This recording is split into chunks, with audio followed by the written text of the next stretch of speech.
Hey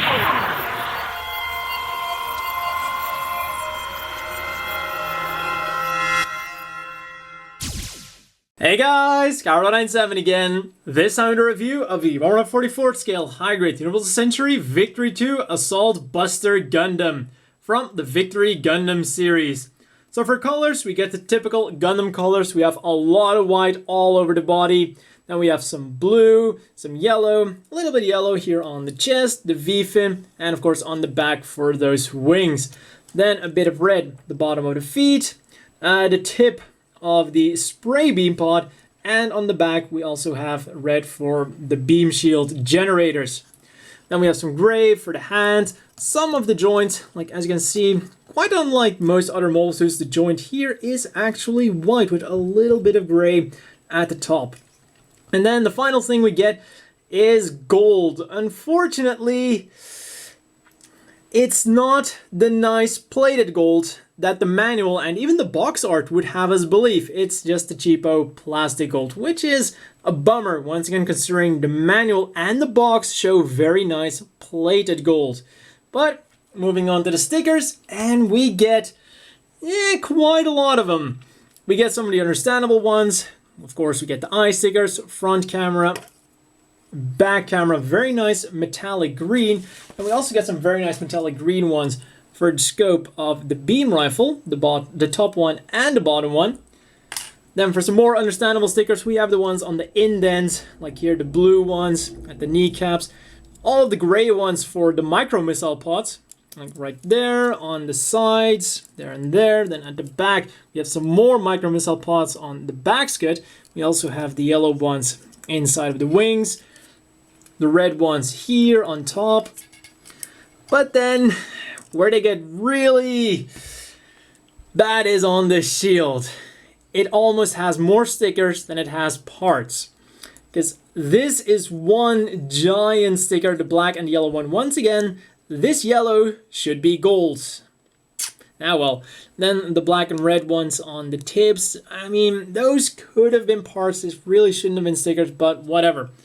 Moving on to articulation. The head goes up nicely, down also very nicely, rotates around all the way, and it will also do the backwards and forwards chicken movement. Then the arms rotate around all the way, and they're not too much hindered by that giant backpack he now has. And this flap will move out a bit, goes up, and the arm will go up all the way like that.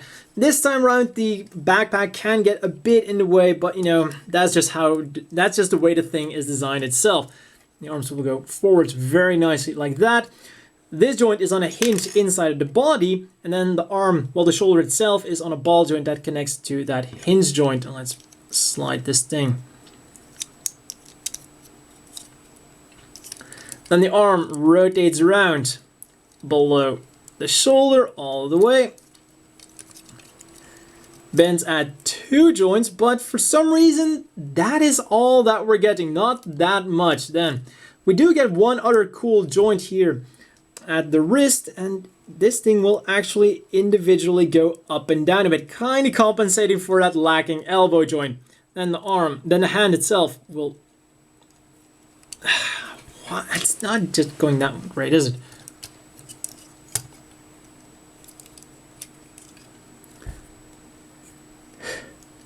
The hand is on a ball joint, will rotate around, turn around, and do everything that a ball joint does.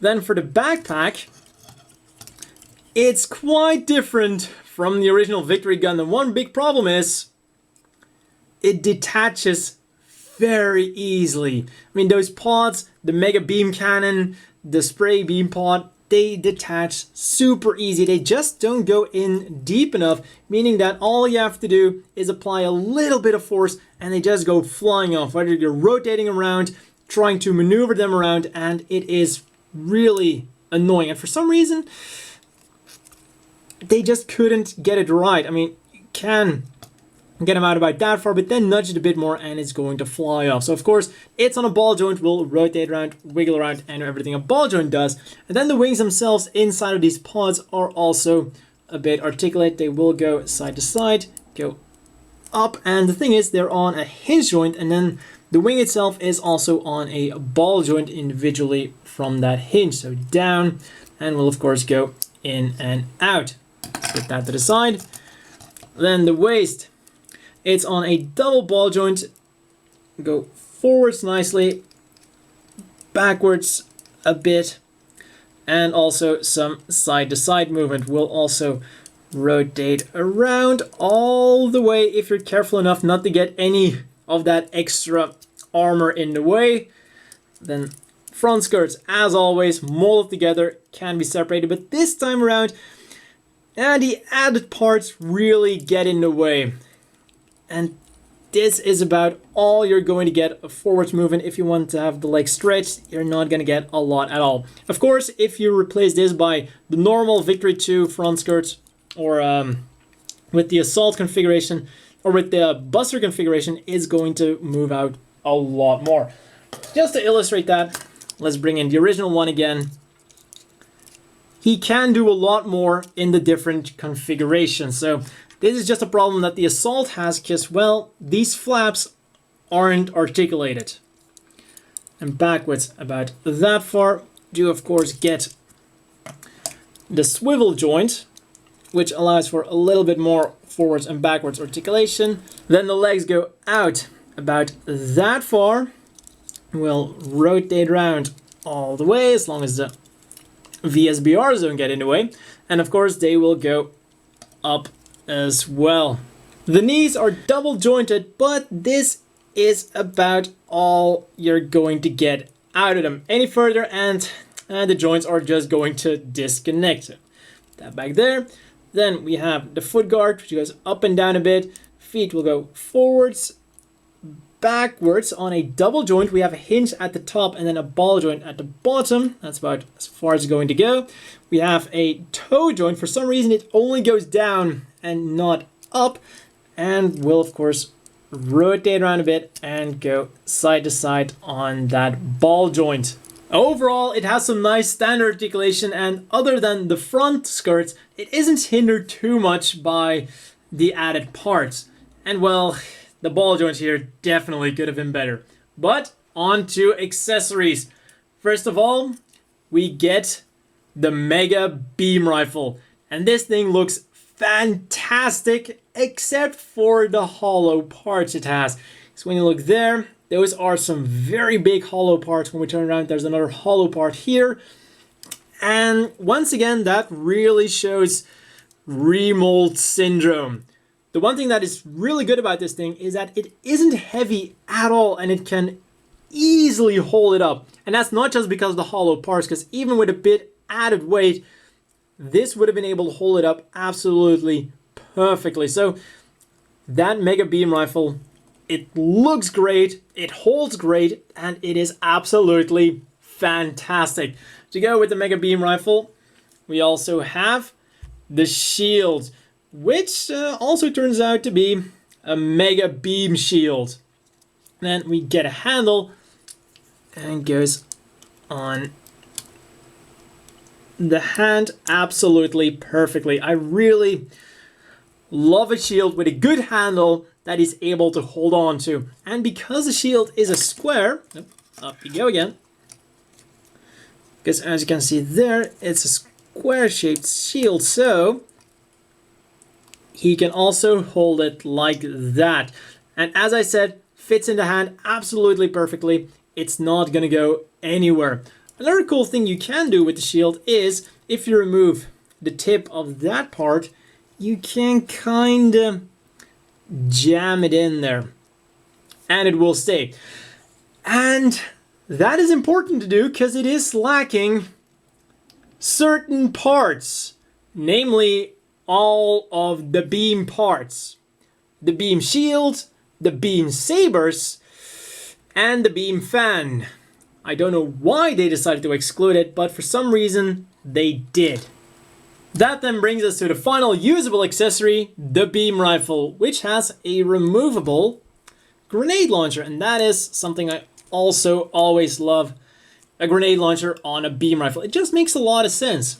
Just pop up in the hand, and put it in there. Of course, both hands are the same, so you can very easily use this in the right hand as well. Put that in there. There we go. Now then, I said this was a final usable accessory because, well, we also get these beam saber handles, but we do not get the beam blades. And just to show you guys, these are not standard, well, these do not use standard beam blades.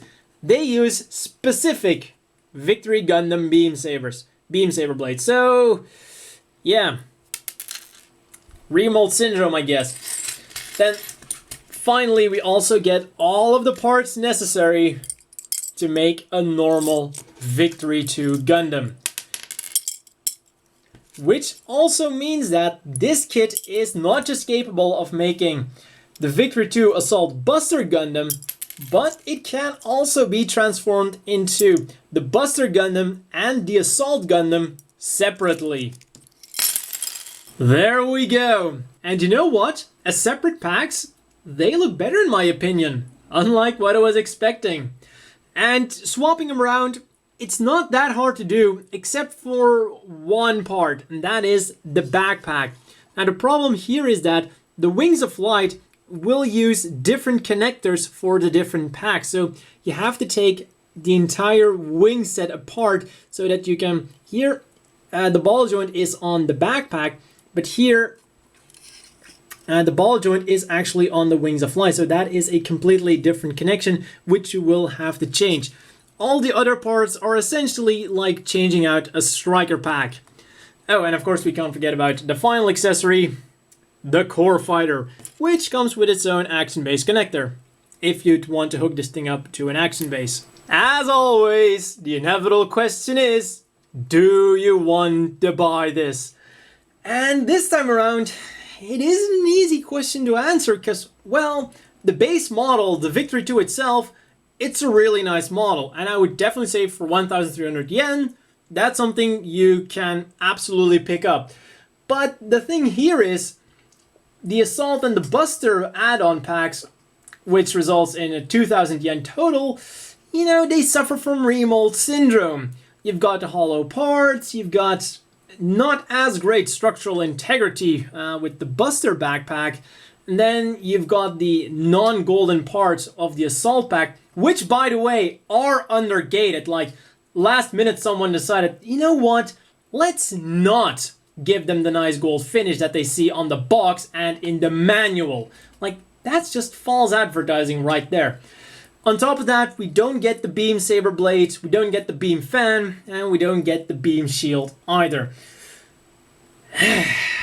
So what it really boils down to is that if you just want a Victory 2 Gundam and you're not particularly fond of the Assault or the Buster Gundam, or you're like on the fence, I don't feel like I want to spend the extra money, go for the original Victory 2 Gundam.